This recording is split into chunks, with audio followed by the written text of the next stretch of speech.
시청자 여러분 안녕하십니까? 더 뉴스 시작합니다. 오늘 윤석열 대통령이 취임 후 처음으로 여당 지도부와 오찬 회동을 했는데요.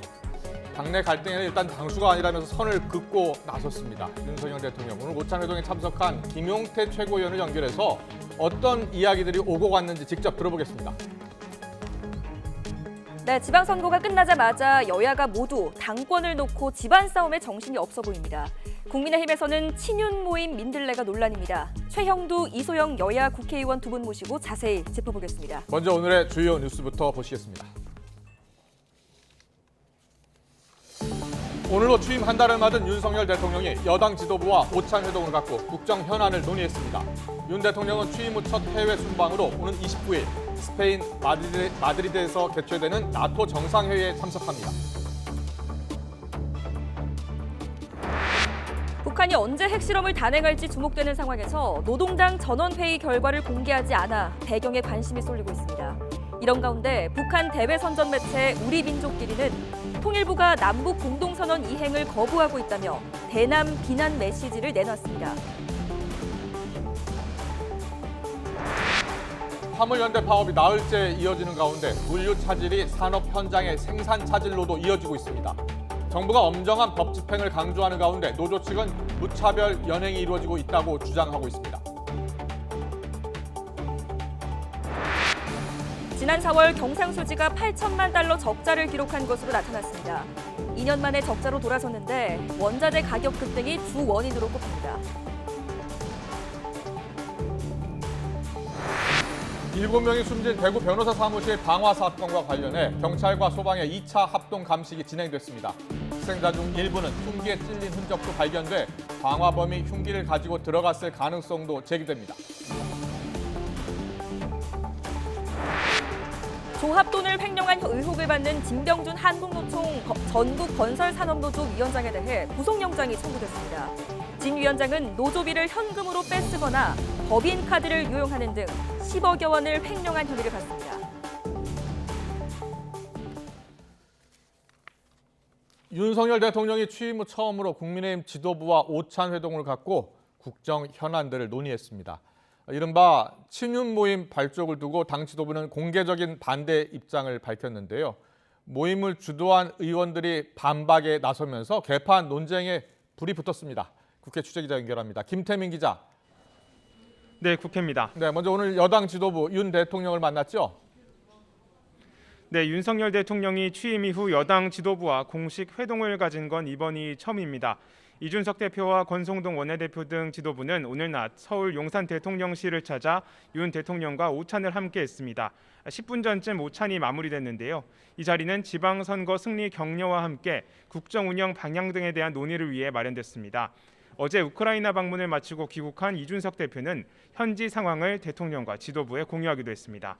앞서 이 대표는 오찬에 참석하기 전 국회에서 취재진과 만나 과거 보수정당이 탄핵에 이르게 된 건 당내 갈등 때문이었다며 이 부분에 대해서도 허심탄회하게 이야기할 생각이라고 밝히기도 했습니다.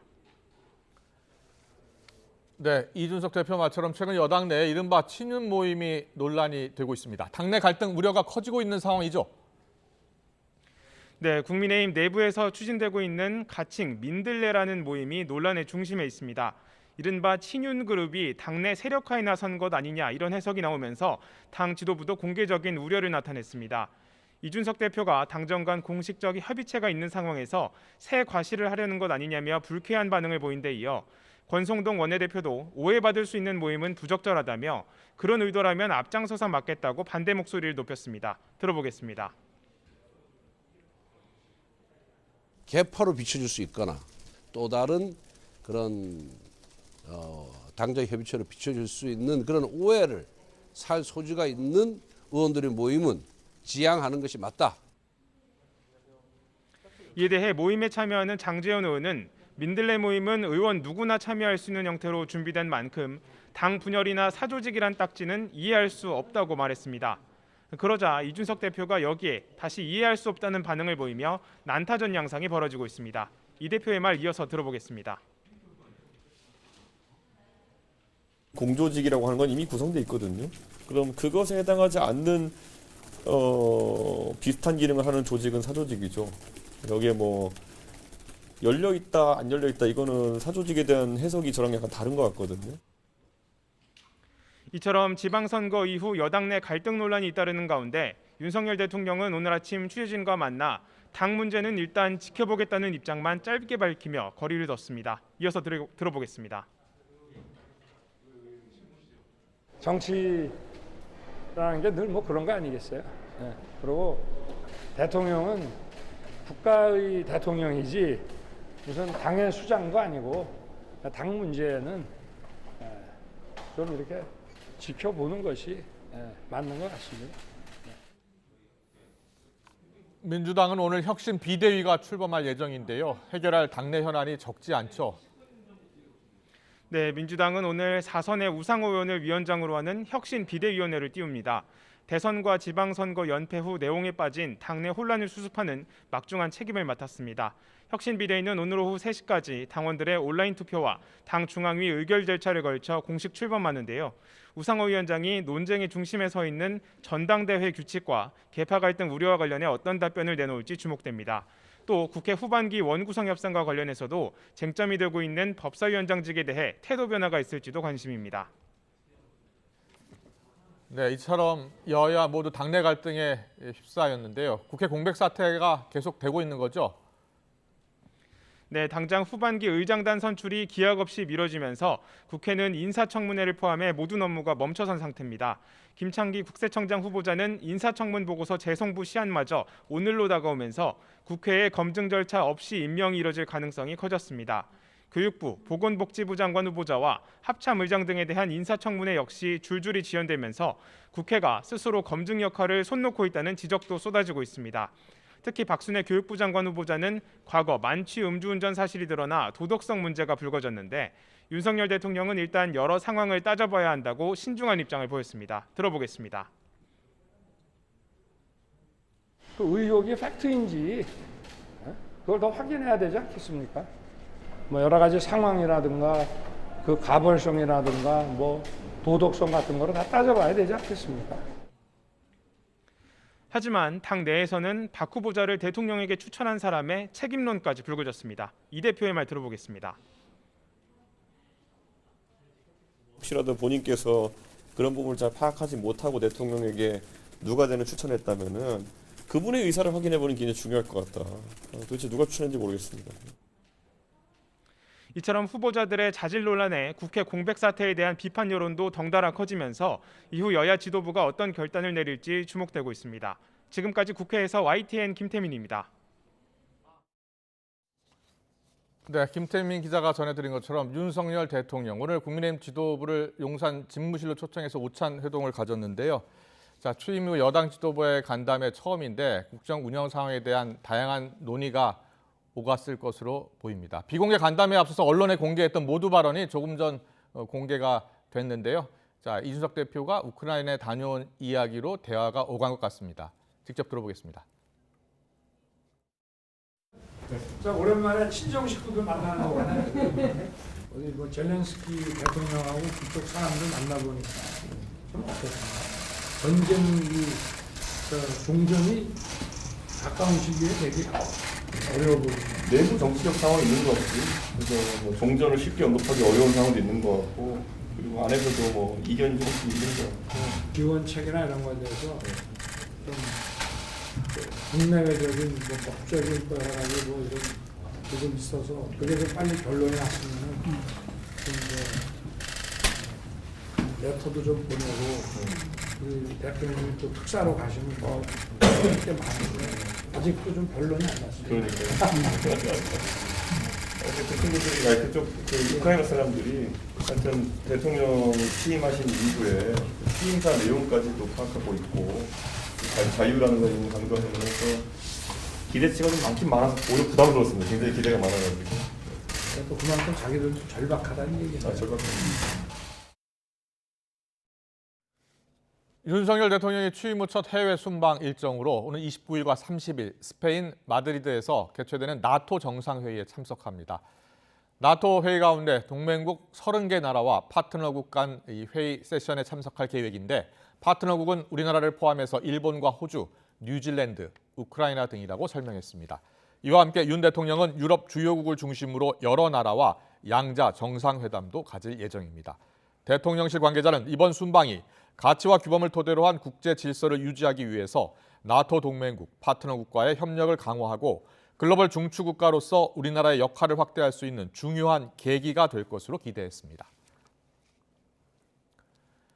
청와대를 나와 용산으로 옮긴 대통령 집무실의 새 이름으로 국민청사를 선호하는 여론이 가장 높다는 조사 결과가 나왔습니다. 한국갤럽이 지난 7일에서 9일 사이에 전국 18살 이상 1000명에게 용산 대통령실 명칭에 대해 설문한 결과 36%가 국민청사를 택했습니다. 이어서 국민의 집이 12%, 이태원로 22, 10%, 바른누리 8%, 민음청사 7% 순이었습니다. 대통령 집무실을 청와대에서 용산으로 이전한 것에 대한 물음엔 좋게 본다는 응답과 좋지 않게 본다는 응답이 각각 44%로 동률이었습니다. 이번 조사의 오차 범위는 95% 신뢰 수준에 플러스 마이너스 3.1%포인트로 전화 면접 방식으로 진행됐으며 응답률은 9.4%입니다. 지난 4월 경상수지가 2년 만에 적자로 돌아섰습니다. 원유를 비롯한 원자재 값이 오른 영향이 컸습니다. 한국은행은 계절적 요인이 있었던 만큼 5월에는 다시 흑자를 낼 것으로 기대했습니다. 박병한 기자가 보도합니다. 교역의 최종 성적표라고 할 수 있는 경상수지. 어려운 여건 속에서도 한동안 흑자 기조를 유지했지만 지난 4월엔 상황이 달라졌습니다. 8천만 달러 적자를 기록하며 지난 2020년 5월부터 올해 3월까지 이어졌던 흑자 기조가 24개월 만에 깨진 겁니다. 원자재 가격 인상의 영향이 컸고 결산법인의 해외 배당 기간이 겹치면서 계절적 요인도 작용했습니다. 상품 수입이 원자재를 중심으로 급증함에 따라 상품 수지 흑자폭이 크게 축소된 가운데 본원 소득 수지가 계절적 배당 요인으로 적자를 기록하면서 경상수지가 24개월 만에 처음으로 적자를 기록하였습니다. 항목별로는 경상수지에서 가장 큰 비중을 차지하는 상품수지 흑자가 1년 전보다 20억 달러 적은 29억 5천만 달러에 그쳤습니다. 수출은 589억 3천만 달러로 반도체, 석유 제품 등의 호조로 11.2% 늘었지만 수입은 559억 8천만 달러로 16.5% 증가했습니다. 특히 원자재 수입 금액이 1년 전보다 37.8%나 늘었습니다. 석탄은 148.2%, 가스 107.3%, 원유는 78.4%의 증가율을 보였습니다. 다만 한국은행은 5월부터는 경상수지가 다시 흑자로 돌아설 것으로 보고 있습니다. 4월에 이제 계절적 배당 요인이 5월에는 좀 완화될 것으로 예상되기 때문에 5월에는 경상수지가 다시 흑자로 돌아설 가능성이 높다고 지금 현재로서는 판단됩니다.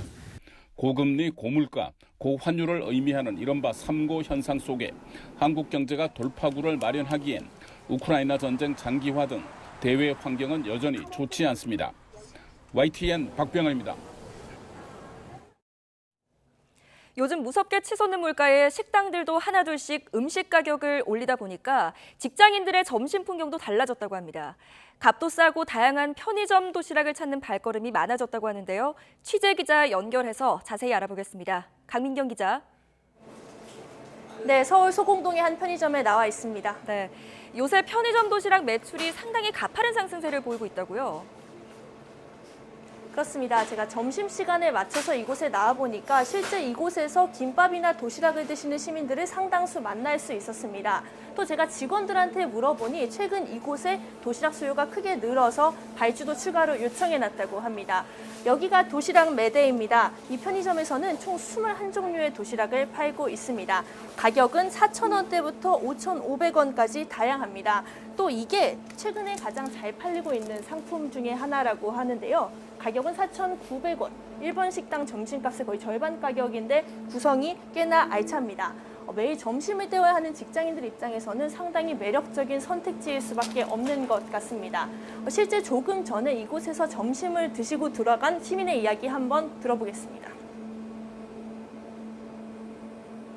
최근에 물가가 많이 올랐잖아요. 그래가지고 아무래도 가격을 싸게 좀 해서 먹고 싶은 게 많았는데 그게 딱 적당한 게 편의점이더라고요. 실제 이 편의점 본사에 지난 1월부터 5월까지 도시락 판매량을 물었더니 지난해 같은 기간 대비 30% 정도 판매량이 늘었다고 합니다. 경쟁사 편의점들에게도 최근 도시락 판매량을 물어봤는데 비슷한 수치로 증가했다는 답이 왔습니다. 이마트24와 GS25는 같은 기간 도시락 판매량이 전년 대비 30% 이상 증가했고 CU도 20% 넘게 늘었습니다. 물가가 가파르게 오른 지난 4월과 5월에는 일부 편의점에서 40% 후반대까지 판매량이 치솟았다고 합니다. 최근 편의점 도시락이 위생적이고 구성도 다양해진 건 맞습니다. 다만 점심값을 아끼려고 편의점을 찾는 직장인이 늘어났다는 건 물가 인상으로 서민의 생활이 그만큼 어려워졌다는 걸 보여주는 사례가 아닐까 합니다.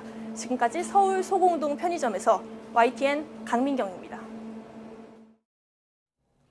민주노총 화물연대 파업이 나흘째 이어지고 있습니다. 파업이 장기화하면서 부산항에는 컨테이너가 쌓이고 있고 또 산업 현장 곳곳에서도 차질이 빚어지고 있는데요. 우리나라 최대 컨테이너 항이죠. 부산신항에 취재기자 나가 있습니다. 오태인 기자. 네, 부산신항입니다. 네, 파업이 장기화하고 있는데 부산신항 상황 전해주시죠. 네, 이곳 부산신항 화물연대 파업도 나흘째 이어지고 있습니다. 조합원들은 신항 주변에서 숙식을 해결하며 파업을 이어가고 있는데요. 조금 전부터 오후 집회가 시작됐습니다. 신항을 하고 하는 화물차 통행량도 눈에 띄게 줄었습니다. 화물연대 파업이 이어지면서 이곳 부산항도 물류난을 겪고 있습니다. 항만 컨테이너 보관 비율, 그러니까 장치율은 부산항의 경우 어제 기준으로 75.2%입니다. 저희가 파업 이튿날 이곳 소식을 전해드렸을 때보다 평소보다 3% 높은 73% 정도였습니다. 파업이 시작된 이후 꾸준히 높아지고 있는 겁니다. 컨테이너 반출입량은 6m짜리 기준으로 6,300여 개로 지난 5월 같은 시간대 30% 정도 수준입니다. 수출 컨테이너는 선박으로, 수입 컨테이너는 육지로 옮겨야 하지만 운반할 화물차가 없어 물류난이 현실화되고 있습니다. 물류난뿐만 아니라 레미콘과 시멘트, 자동차 업계 타격이 특히 심각한데요.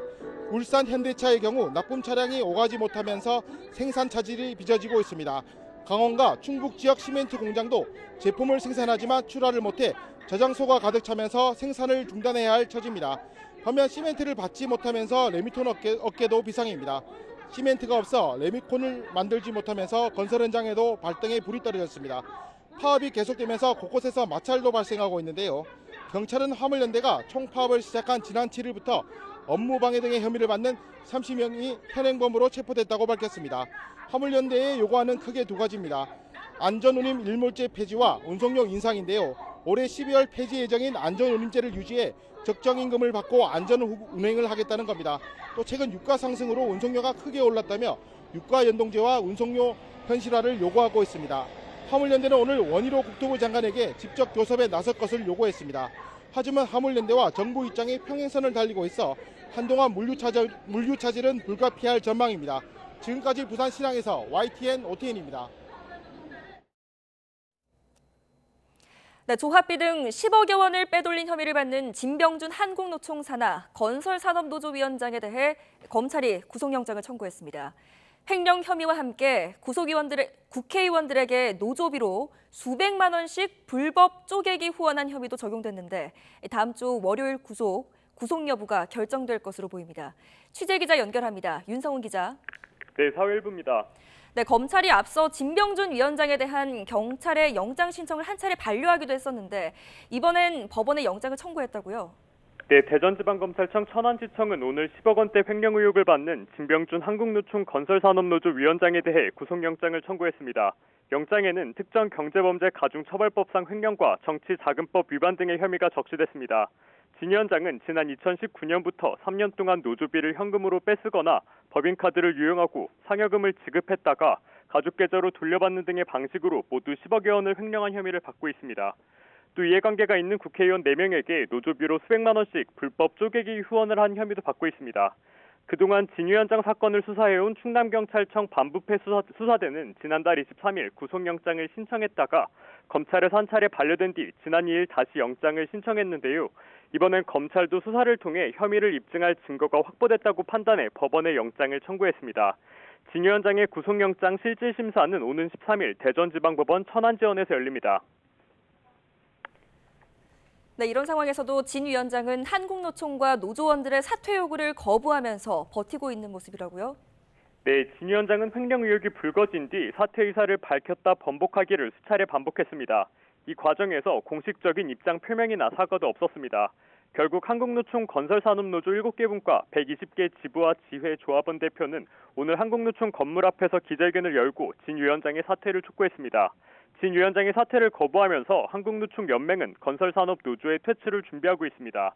건설산업노조는 연맹 퇴출이라는 최악의 상황을 막기 위해 조만간 열릴 대의원 대회를 통해 조직 정상화위원회를 꾸린 뒤 진 위원장 해임 등을 진행해 노조 운영을 정상화하겠다는 계획입니다. 지금까지 보도국에서 YTN 윤성훈입니다. 아시아 최대 규모의 안보회의, 아시아 안전보장회의. 오늘부터 사흘 동안 싱가포르에서 열립니다. 이 회의는 아시아와 태평양, 유럽 지역의 안보사령탑이 총 출동하는 만큼 국방과 군사 분야에 있어서 최고위급 협의체로 불립니다. 영국 국제전략문제연구소 주관하에요. 지난 2002년부터 매년 싱가포르 샹그릴라 호텔에서 열려서 샹그릴라 대화로도 불리고 있습니다. 우리나라와 미국, 중국, 일본 등 세계 40개 나라 국방장관, 외교장관, 차관 또 여기에 민간 안보 전문가들도 대거 참석합니다. 우리나라에서는요 이종섭 국방장관, 미국에서는 로이드 오스틴 국방장관, 또 중국에서는 웨이펑어 국방부장, 일본에서는요 기시다 총리도 참석을 해서 첫날 기조 연설을 한다고 합니다. 코로나19 확산으로 3년 만에 열리는 이번 회의의 핵심 의제는 역시 북한의 7차 핵실험이 임박함에 따라 북핵 문제 공동 대응 방안이 될 것으로 보입니다. 이를 위해서 한미 국방장관 회담, 한중 국방장관 회담, 이렇게 양자회담도 잇따라 열리고요. 한미일 국방장관 회담도 예정돼 있습니다. 북핵 위기 고조 속에 한미일 안보 동맹의 강화 방안이 나올지도 주목됩니다. 또 이번 회의에는 특별히 젤렌스키 우크라이나 대통령의 화상 연설도 예정돼 있다고 합니다. 자, 그럼 여기서 현장 취재를 위해 싱가포르에 도착한 YTN 취재기자 연결해 들어보겠습니다. 코로나19 팬데믹으로 3년 만에 열리는 샹그릴라 대화인 만큼 전 세계가 주목하고 있을 것 같은데요. 현장에 조수연 기자가 나가 있습니다. 조수연 기자. 네, 싱가포르 샹그릴라 회담장입니다. 네, 40개국 안보사령탑 전문가들까지 3년 만에 열려서 이 취재 열기도 뜨거울 것 같은데요. 현장 분위기부터 전해주시죠. 네, 아시아 안보회의는 매년 싱가포르 샹그릴라 호텔에서 열려서 샹그릴라 대화로 불리는데요. 아침부터 이곳 샹그릴라 호텔에서는 삼엄한 경비가 펼쳐지고 있습니다. 회의는 오늘부터 일요일까지 사흘간 진행됩니다. 오늘 저녁 기시다 일본 총리의 기조연설 그리고 환영 만찬을 시작으로 막을 올리는데 본회의는 내일부터 진행됩니다. 우크라이나 전쟁과 북핵 위협 등에 대한 국제사회 공조 방안이 의제로 다뤄질 것으로 보이고요. 남중국해와 타이완 문제를 둘러싸고 미중 간 첨예한 신경전도 예상됩니다. 국가별 양자회담은 오늘 오전부터 이미 시작돼서 여러 층에 걸쳐 있는 회담장마다 분주한 움직임을 보이고 있습니다. 이종섭 국방부 장관도 참석을 해서 오전에 한 캐나다 양자회담으로 일정을 시작했습니다. 샹그릴라 대화는 다자 안보회의로 아시아 태평양 국가들의 군 고위 관계자들과 안보 전문가들이 대거 참석을 합니다. 지난 2002년에 시작돼서 올해로 19회째를 맞았습니다. 하지만 2020년과 2021년에는 코로나 확산을 이유로 취소되면서 이번에 3년 만에 열리게 된 겁니다. 올해는 한국, 미국, 일본, 중국, 또 호주 등 40개국가량이 참가하고 북대서양조약기구 나토 군사위원장과 우크라이나 국방장관도 참석합니다. 네, 그리고 회의 기간이에요. 한미일 국방수장들도 만나서 북핵 대응 방안을 위해서 머리를 맞대기로 했죠. 네, 그렇습니다. 이번 회의 기간에 한미 그리고 한미일 또 한중 국방장관 회담이 예정이 돼 있습니다. 잠시 뒤 한국 시간으로 오후 3시부터는 한중 국방장관 회담이 열릴 예정이고요. 그다음에 내일 오전에는 한미 또 내일 오후에는 한미일 회담이 예정돼 있습니다. 한중 국방장관이 만나는 것은 지난 2019년 11월 이후 2년 7개월 만입니다. 이종섭 장관과 웨이펑허 중국 국방부장은 북한의 7차 핵실험 임박 징후로 긴장이 고조된 한반도 정세에 대한 평가를 공유하고 긴장 완화를 위한 협력 방안을 논의할 것으로 보입니다. 우리 측은 북한이 핵실험 도발을 하지 않도록 중국의 건설적인 관여를 요청할 것으로 예상됩니다. 또 우리 정부가 추진 중인 경북 성주 주한미군 사드 기지의 정상화 문제와 관련해 중국의 입장 표명이 나올지도 주목됩니다. 그리고 내일 이어지는 한미일 회담에서도 북핵 대응이 주요 의제가 될 전망입니다. 이와 함께 인도태평양 전략과 경제안보 협력 방안도 논의될 예정입니다. 한미일 3자 국방장관의 대면 회담 역시 2019년 11월 이후 2년 반 만이자 새 정부 출범 이후 한 달여 만에 열리는 만큼 관심이 높습니다. 이종섭 장관은 윤석열 정부 출범 이후 장관급 강요로서 첫 국제 다자 안보회의 참석을 하는 건데요. 마지막 날인 12일 본회의에서는 북한 비핵화와 한반도 평화체제 구축 등 우리 정부의 대북 정책 방향을 소개할 예정입니다. 지금까지 싱가포르에서 YTN 조수연입니다.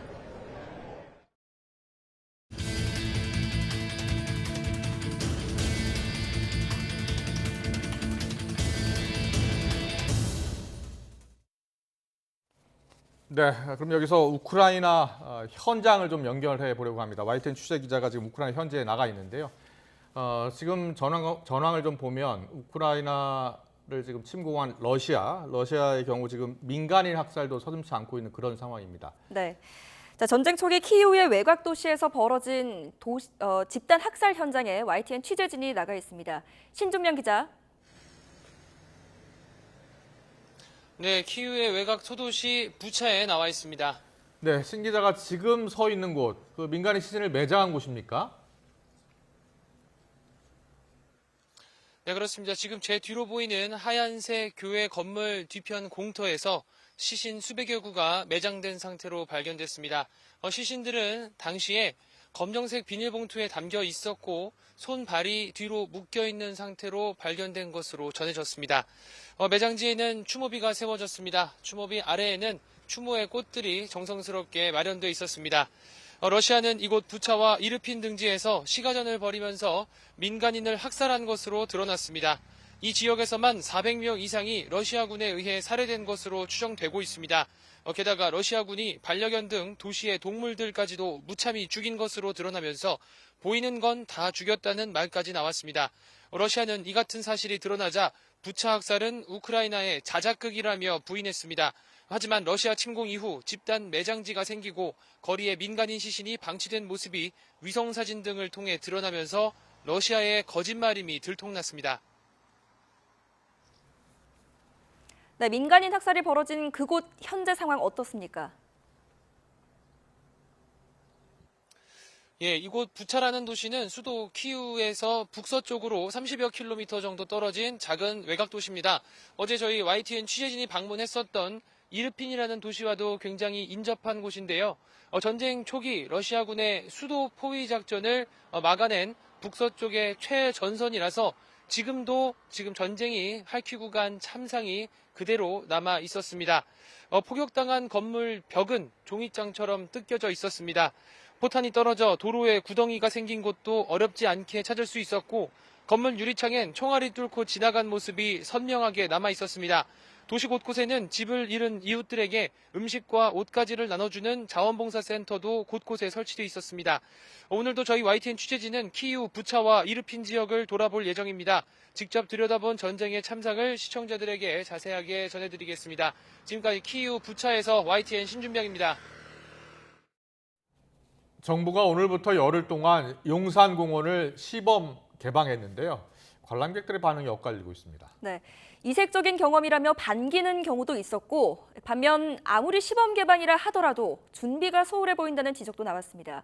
환경오염 문제는 여전히 논란의 대상입니다. 현장 취재기자 연결해 보겠습니다. 최기성 기자. 네, 서울 용산공원입니다. 네, 용산공원에 나가 계신데 지금 개방을 한시적으로 한 건데 지금 최 기자가 서 있는 곳은 어디예요? 네, 제 뒤로 보이는 곳은 이 시범 개방의 시작점인 장군 미군 숙소 부지입니다. 이곳에서는 굴뚝이나 벽난로 같은 이 1950년대 미군 생활 양식도 찾아볼 수 있습니다. 안쪽으로 더 들어가면 대통령실 남측이 나오는데 그곳에서는 대통령 집무실 청사까지도 관측할 수 있습니다. 일부 관람객은 대통령실 앞뜰에서 설치된 경호 장비 등도 살펴볼 수 있는데요. 시범 개방 구역은 신용산역 인근에서 시작하는 미군 장군 숙소부터 대통령실 남쪽을 거쳐 국립중앙박물관 북쪽까지입니다. 취재진은 관람객 여러 명을 만나서 얘기를 직접 들어봤는데 반응은 엇갈렸습니다. 이국적인 풍경이 새롭다는 반응도 있었지만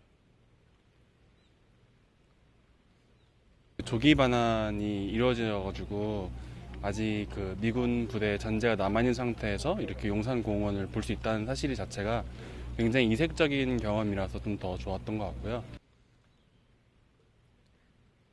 개방 준비가 부족해 보인다는 반응도 나왔습니다.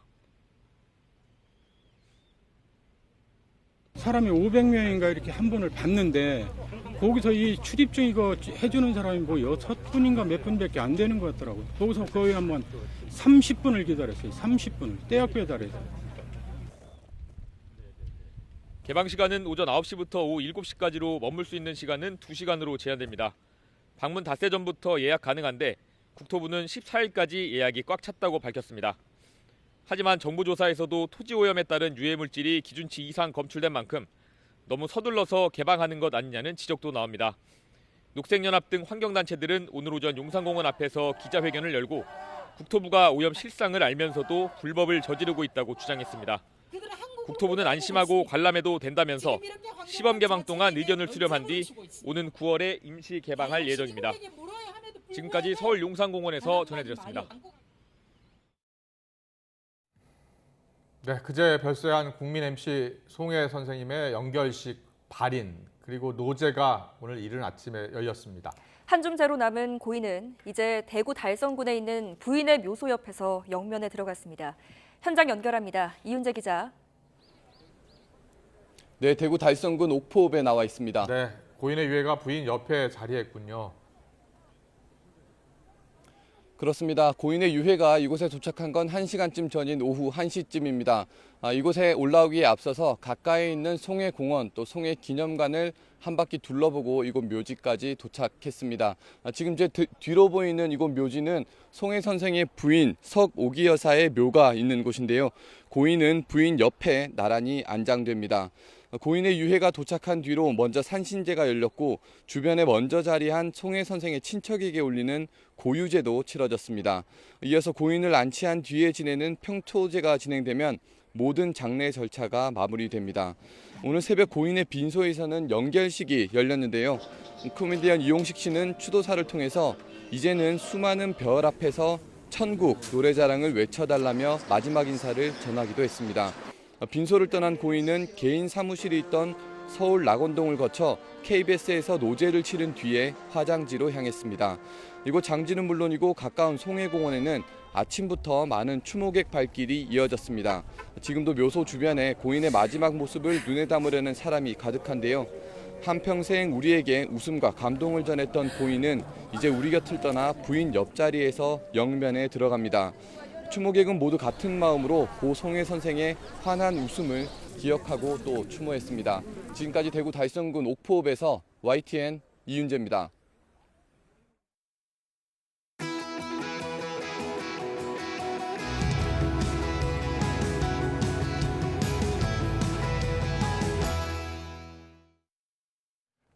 네, 오늘 윤석열 대통령이 취임 후 처음으로 국민의힘 지도부와 오찬 회동을 가졌는데요. 당내 주도권 다툼 갈등을 비롯해서 여러 국정 현안에 대한 논의가 있었던 것 같은데, 자, 오찬 회동에 동석했던 김용태 국민의힘 최고위원과 함께 오늘 청와대 회동에서 과연 어떤 이야기들이 오갔는지, 지도부는 어떤 질문을 했고 또 대통령은 어떤 답변을 내놨는지 한번 들어보겠습니다. 김용태 최고위원님 나와 계시죠? 네, 안녕하십니까. 김용태 최고위원입니다. 네, 안녕하세요. 오찬 회동에 참석한 화면, 사진이 들어와서 저도 볼 수가 있었습니다. 오늘 오찬 회동 전체적으로 몇 분 정도 했죠? 오늘 최고위원 저 포함해서 4분하고 네. 당대표, 원내대표, 정책위장 해서 이제 대통령 모시고 했습니다. 네. 한 1시간 넘게 계속 됐던 거죠? 오찬 회동? 약 90분 정도 진행되었고요. 네, 오늘 그 회동의 목적은 뭐 특별한 것은 없었고요. 정치적 메시지가 있었던 것은 아니고 저희 당 지도부가 출범한 지 1주년이 됐고 이제 또 대통령 새 정부가 출범한 지 한 달이 되는 이 시점에서 대통령께서 또 당 지도부와 또 이게 축하하는 자리를 가졌던 자리입니다. 그랬군요. 김용태 최고위원도 혹시 질문하셨어요? 어떤 질문 혹시 하셨나요? 저는 질문이라기보다는 제가 네. 어제 그 주 EU 대사랑 이집트 아. 대사, 덴마크 대사랑 저녁을 먹었는데요. 네. 근데 그 과정에서 이제 EU 대사께서 우크라이나 사태로 인해서 러시아가 이제 유럽으로 인한 가스 LNG 이런 것이 이제 지원이 러시아가 끊기는 바람에 이제 EU가 에너지 안보에 있어서 위기를 겪고 그렇죠. 있었는데 예. 한국 정부가 이제 LNG 가스를 지원하는 것과 관련해서 굉장히 감사함을 느꼈다고 꼭 대통령께 전달을 해달라고 하셔가지고 그 부분을 꼭 전달했습니다. 그랬군요. 혹시 당내에 좀 뭐 이준석 대표와 정진석 의원 간의 갈등이 좀 있었잖아요. 계속 되고 있는 것 같고요. 혹시 이 문제에 대한 또 언급은 전혀 안 나왔나요? 네, 그런 언급은 없었습니다. 대통령께서 당 대표의 취임 1주년을 계속해서 오랫동안 축하해 주셨고요. 당 지도부의 상황이나 당내 상황에 대한 언급은 없으셨습니다. 그랬군요. 다만 이제 당 대표께서 어제 우크라이나를 다녀오면서 네. 이제 우크라이나 상황에 관련해서 좀 언급을 하셨고 그 부분에서 우크라이나 대통령이나 우크라이나 많은 국민들께서 네. 이제 저희 윤석열 대통령의 취임사 자유를 강조하셨던 그 취임사를 우크라이나 국민들께서 많이 감명을 깊고 관심을 많이 보인다는 점을 언급하셨고 네. 그 지점에 있어서 대통령께서 그만큼 자유라는 것은 절실한 것이라고 말씀하셨습니다. 네네. 우크라이나 이야기가 좀 많았군요. 혹시 북한 핵 문제 관련해서 질문이나 또 답변 또 언급 이런 게 있었습니까? 뭐 특별한 언급은 없으셨고 짧게 북한의 어떤 그런 도발이나 이런 것에 강력하게 준비가 되어 있다 이 정도 저희 안보 태세를 굳건하게 말씀하셨습니다. 아 그렇군요. 당하고 당 지도부가 만났으니까 여러 국정 현안에 대해서도 이야기가 했을 것 같거든요. 어떤 국정 현안을 가장 중요하게 언급을 하셨나요? 뭐 지금 현재 경제 위기 상황이라든지 예. 안보의 상황이라든지 전반적인 국정 현안에 대해서 말씀을 하셨고 그다음에 이제 당이 할 일과 정부가 할 일이 있으니까 이제 당정이 하나가 되어서 네. 이제 국정 운영을 하는 데 있어서 함께 이제 힘을 보태자라는 말씀하셨습니다. 네, 당정이 하나 돼서 여러 가지 위기, 경제 위기를 잘 극복해 나가자 이런 언급이 있었다고 하는데 지금 당정 관계는 어떻다고 보세요? 저는 매우 좋다고 생각합니다. 뭐 네. 지금 당내 갈등이라고 하기는 좀 그렇지만 당내 상황이 있지만 네. 그럼에도 불구하고 저희 국민의힘 지도부는 대선 이겼고 또 국민들께서 주신 선택으로 또 지방 권력도 저희 국민의힘이 가져왔기 때문에 네. 당정 관계는 뭐 그 어느 때보다도 좋은 것 같고요. 예. 저희는 윤석열 정부의 성공을 위해서 국민의힘 지도부도 뒷받침할 수 있도록 최대한 노력을 하겠습니다. 네, 대통령께서 오늘 아침 이제 기자들이 출근길에 질문을 했습니다. 당내 갈등과 관련해서 당 문제는 좀 지켜보는 게 맞다. 그리고 난 당수가 아니다 이런 언급을 했는데 물론 당 문제이긴 합니다만 대통령이 국정 운영을 잘하기 위해서는 당이 좀 하나된 모습을 보여야 되는 거 아니겠습니까? 이렇게 갈등을 빚게 되면 국정 운영도 어려워지는 건 아닐까요? 글쎄요, 저는 당내에서 정치라는 것이 권력 투쟁을 통해서 본연의 어떤 임무나 어떤 이익 원하는 바를 목적하는 바를 쟁취하는 과정이기 때문에 네. 당내 갈등이 저는 꼭 나쁜 것만은 아닌 것 같습니다. 그만큼 건강하고 건전하다라고 생각되고요. 예. 저희 당이 뭐 많은 국민들께서 우려하시는 부분도 있겠지만 네. 결과적으로 모든 것이 화합하고 잘 해 나가자는 과정이니까 조금만 더 지켜봐 주신다면 조금 더 국민의 힘이 집권 여당으로서 많은 국민들께 희망을 더 드릴 수 있도록 하겠습니다. 네, 알겠습니다. 근데 그 관련해서 대통령께서도 그 도어 스태핑이라고 할까요? 그 출입할 때 그 기자들과 문답하시는 것을 좀 언급하셨고요. 저희 많은 국민들과 또 많은 최고위원들께서 그 부분이 굉장히 좋다라고 말씀하셨습니다. 왜냐하면 전 정권과 비교했을 때 문재인 대통령께서 사실 소통을 잘 못했다라는 비판이 있었는데 네. 대통령께서 출근하면서 그런 기자들과 문답을 하는 과정이 많은 국민들께서 대통령이 어떠한 생각을 가졌는지 또 대통령의 국정 방향이라든지 이것을 짧게나마 인식을 하고 또 기자들이 질문하는 과정에서 대통령이 혹은 잘못하는 생각이나 잘못된 방향이 있을 수도 있는데 그러한 부분을 의견을 수렴하는 과정이 있다 보니까 그런 부분이 굉장히 긍정적인 부분이라는 말씀들이 있었습니다. 네, 혹시 좀 질문이 좀 어려운 질문도 해서 곤란했다라든지 뭐 에피소드 같은 거 혹시 들려주지는 않으셨나요? 뭐 그런 말씀 안 하셨고 이제 기자들 질문을 준비하기 위해서 네. 본인께서도 대통령께서도 뉴스를 자주 보신다라는 말씀하셨습니다. 그렇군요. 예. 그리고 지금 저희가 자막으로 보여드리고 있는데 민들레 모임이라고요. 친윤 모임이 지금 생기는 것 같더라고요. 그래서 뭐 의원들도 거의 참여하겠다고 이야기하고 있고요. 김영태 최고위원께서는 이 민들레 모임 들어보셨습니까?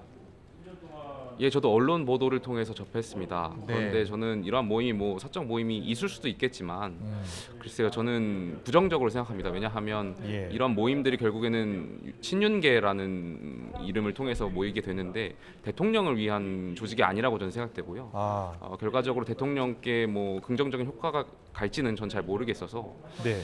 글쎄요, 저는 좀 자중하고 뭔가 대통령을 위해서 또 집권 여당을 위해서 이제 새 정부가 출범하는 시기니까요. 네. 좀 이렇게 힘을 모을 필요가 있지 않나 생각합니다. 그렇군요. 권성동 원내대표도 참석을 했는데 권성동 원내대표도 오해받을 모임은 부적절하다 이렇게 언급을 했더라고요. 그런데 또 장제원 의원은 민들레가 사조직이라는 그런 비판을 수용 못하겠다 또 이렇게 이야기하고 있어요. 당내에서 관련해서 논란이 좀 더 이어질 것 같은데요. 예, 그렇지만 제가 알기로는 당내의 많은 당원분들이 여기에 대해서 그렇게 긍정적으로 보지는 않는 것 같습니다. 아까 말씀드린 바와 같이 이것이 결국에 대통령께 도움이 되지 않을 거라고 다들 판단을 하기 때문에 저는 썩 안 하는 것이 좋지 않을까에 대한 생각이 있습니다. 알겠습니다. 오늘 경제 현안 이야기 좀 많이 했고 관련해서 당정이 좀 협조를 했으면 좋겠다는 말씀하셨다고 했는데 물가 급상승, 화물연대 파업 이런 지금 어려운 상황에 대해서는 어떤 언급이 있었습니까? 그런 부분에 있어서 전반적인 상황을 공유했고 이제 깊은 대화를 나누기 좀 어려웠고요. 네. 하지만 대통령께서 이런 부분을 좀 경각심 갖고 지켜보고 있다는 말씀하셨습니다. 그렇군요. 그리고 최근에 인사가 너무 이제 검찰 출신 인사가 많다. 그리고 권성동 원내대표 말은 앞으로는 좀 자제할 것 같다라고 이야기를 했는데 또 대통령 생각이 또 다른 것 같더라고요. 또 임명할 수도 있다라고 이야기를 했습니다. 먼저 김영태 최고위원은 어떻게 생각하세요?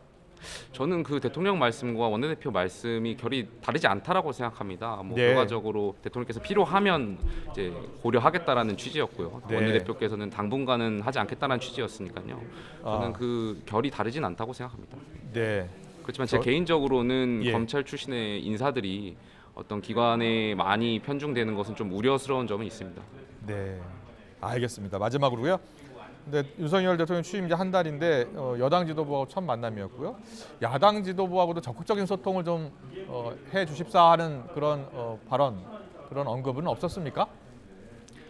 그런 언급은 없었고요. 하지만 대통령께서 늘 협치를 강조하셨고 또 지난번에 민주당의 비대위 시절에 박지원 비대위원장이 있을 때 여야 지도부를 그 오찬을 하려고 했다가 실패했죠. 민주당에서 반대를 해서. 그렇지만 앞으로 계속해서 정무수석을 통해서 민주당과 협치를 강조하실 것으로 알고 있습니다. 네. 우리 김영태 최고위원님은 이준석 대표와 조금 더 가깝다고 들었는데 이준석 대표가 최근에 정치적 의원과 갈등 그리고 이게 수위가 좀 높아지고 있는 것 같아요. 직접 들으셨어요? 지금 방금 당대표께서도 앞에 계신데 글쎄요, 저는 당내 상황에 대해서 두 분 다 좀 자중하실 필요가 있지 않나 싶습니다. 물론 정진석 의원께서 충고를 하실 수도 있고 조언하실 수도 있지만 당내 어른으로서 하지만 그 과정에서 그 명분이라는 것이 많이 부족했다라는 점이 사실이고요. 많은 당원분들께서 심지어 당대표를 비토하고 불만이 있으신 당원들조차 이번에 정진석 의원의 어떤 조언은 명분이 없었다라고 말씀하시는 것들이 사실이니까요. 이런 부분을 일단 정진석 의원께서 어른이시니까 본인께서 자중해 주실 필요가 있다고 생각되고요. 당대표께서도 여기에 너무 모든 것에 대해서 반응을 하실 필요는 없다라고 생각합니다. 그래서 당의 대표는 당의 어른이니까 또 거기에 걸맞게 당대표는 당대표답게 또 정진석 의원은 정진석 의원답게 해주시면 많은 당원들께서 좀 걱정을 덜 하시지 않을까 생각하고 있습니다. 네, 알겠습니다. 취임 이후 윤 대통령과 여당 지도부의 첫 공식 오찬 회동 참석했던 김용태 최고위원과 함께 어떤 이야기들이 오갔는지 들어봤습니다. 오늘 말씀 잘 들었습니다. 고맙습니다. 네, 감사합니다.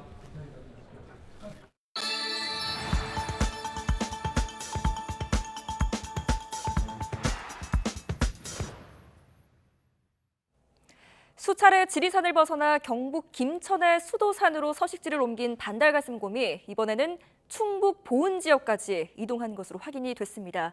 서식지를 이동하는 반달곰의 관리를 두고 환경부 등 관계기관이 깊은 고민에 빠졌습니다. 민대홍 PD가 전합니다.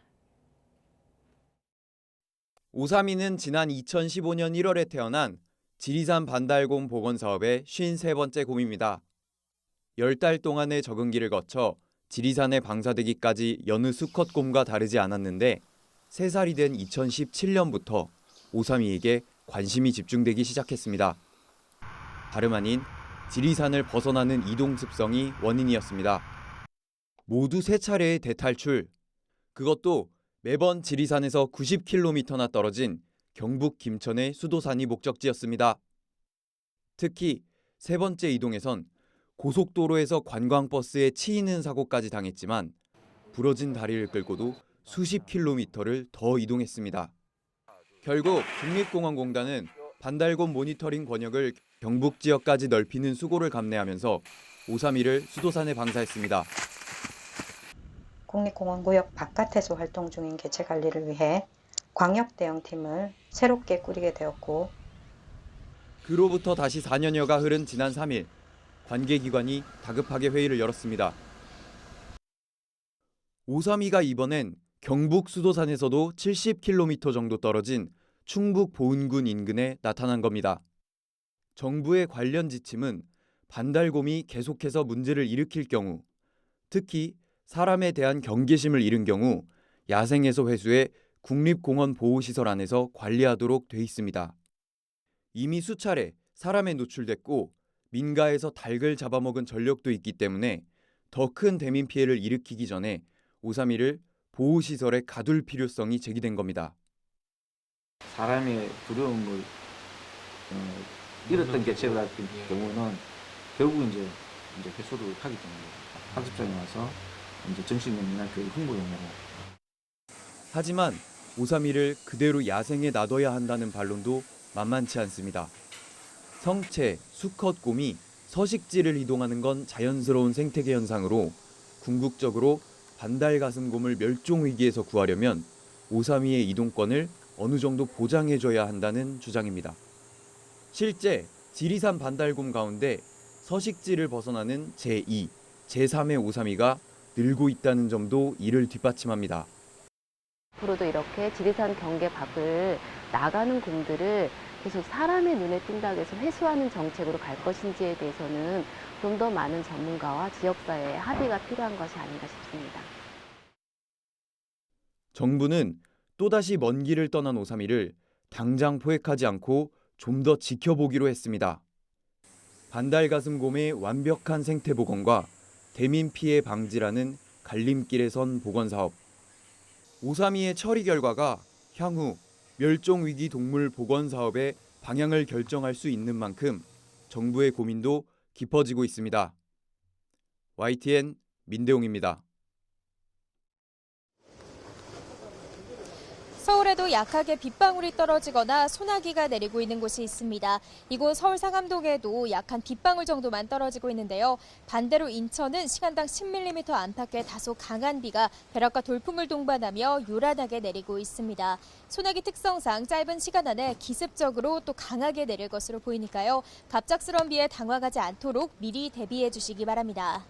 자세한 레이더 화면부터 보겠습니다. 현재 서울을 비롯한 경기 북부와 강원 영서 지역에 소나기 구름이 분포해 있습니다. 이 비구름은 점차 남하하면서 경기 동부와 강원, 충청과 경북 내륙에 영향을 주겠고 저녁과 내일 새벽까지 계속되겠습니다. 벼락과 돌풍을 동반하거나 우박이 떨어지는 곳도 있을 것으로 보이니까요. 시설물 관리와 안전사고에 각별히 유의하시기 바랍니다. 내일은 오늘보다 기온이 더 오르면서 여름 더위가 기승을 부리겠습니다. 다만 내일도 대기 불안정으로 인해 곳곳에 요란한 소나기가 지날 것으로 보이니까요. 주말 야외 활동 계획하신다면 참고하시기 바랍니다. 내일 아침 기온은 오늘보다 2에서 3도가량 높겠습니다. 서울과 부산, 광주는 19도가 예상됩니다. 낮 기온도 오늘보다 1에서 2도가량 높겠습니다. 서울 한낮 기온 31도, 대전과 광주는 30도가 예상됩니다. 반면 동풍의 영향을 받는 동해안 지역은 25도 안팎의 기온을 보이며 선선하겠습니다. 당분간 한낮 더위가 이어지면서 소나기 소식이 잦겠고요. 다음 주 화요일에는 곳곳에 비가 내리면서 더위가 누그러질 전망입니다. 대기 불안정이 심한 가운데 날씨 변덕이 무척 심합니다. 더위와 소나기 그리고 자외선과 오존까지 말썽을 부릴 것으로 보이니까요. 건강관리 잘해주시기 바랍니다. 지금까지 서울 상암동에서 YTN 윤수빈입니다. 지방선거 끝나자마자 여야 모두 민생보다는 당권, 당 주도권 놓고 집안 싸움에 정신이 없는 모습입니다. 네, 더 뉴스 2부 시간에 최형두, 이소영 여야 국회의원 두 분 모시고 짚어보겠습니다. 잠시 뒤에 뵙겠습니다.